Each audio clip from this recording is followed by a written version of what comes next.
Pemerintah Kabupaten Mukomuko tahun ini kembali akan melakukan perekrutan calon pegawai negeri sipil. Setelah tahun sebelumnya Pemkab hanya merekrut pegawai pemerintah dengan perjanjian kerja atau P3K sebanyak 249 orang.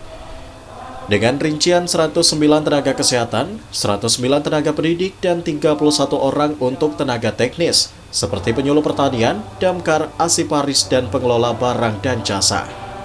Namun dari data yang ada di Badan Kepegawaian dan Pengembangan Sumber Daya Manusia Kabupaten Mukomuko, menyatakan bahwa rekrutmen P3K belum cukup untuk memenuhi kebutuhan pegawai saat ini. Selain itu, ASN yang masuk masa purnabakti pada tahun lalu ada sebanyak 82 orang. Ditambah dengan tahun 2024 ini nanti akan ada sebanyak 85 orang.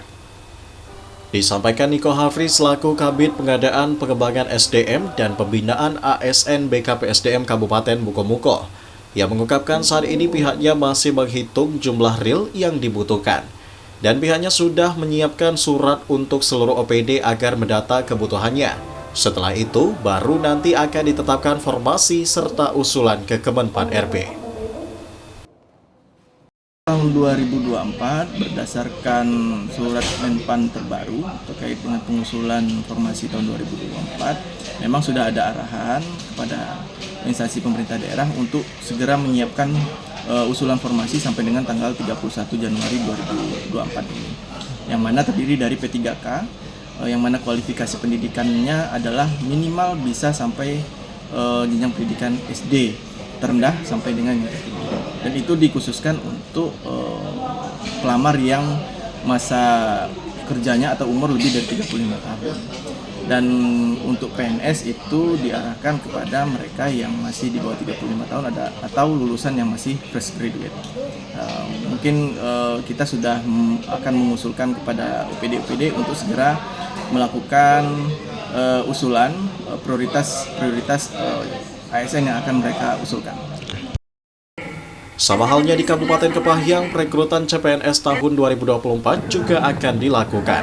Hartono, Sekretaris Daerah Kabupaten Kepahyang, meminta seluruh organisasi pemerintah daerah untuk mengajukan kebutuhan tenaga PNS ke BKPSDM agar dapat segera diajukan ke pemerintah pusat.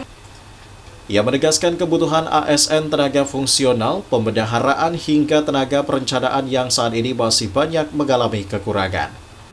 Tadi kajian perlu di BKD, kemudian BKD itu tentu menerima masukan dari OPD. Tenaga apa-apa yang diperlukan, seperti kita kan kekurangan tenaga untuk bendahara. Artinya masing-masing dinas itu mengusulkan jurusan kualifikasi pendidikan yang berbau akuntansi, ya, jurusan pembukuan. Artinya memang dibutuhkan itu tenaga-tenaga itu. Kemudian perencanaan, kita kekurangan perencana itu.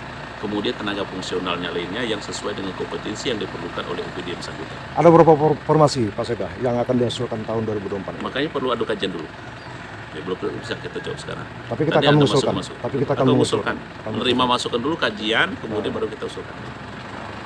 Dari Mukomuko dan Kepahyang, Jami Andri, Henry Sui, BETV melaporkan.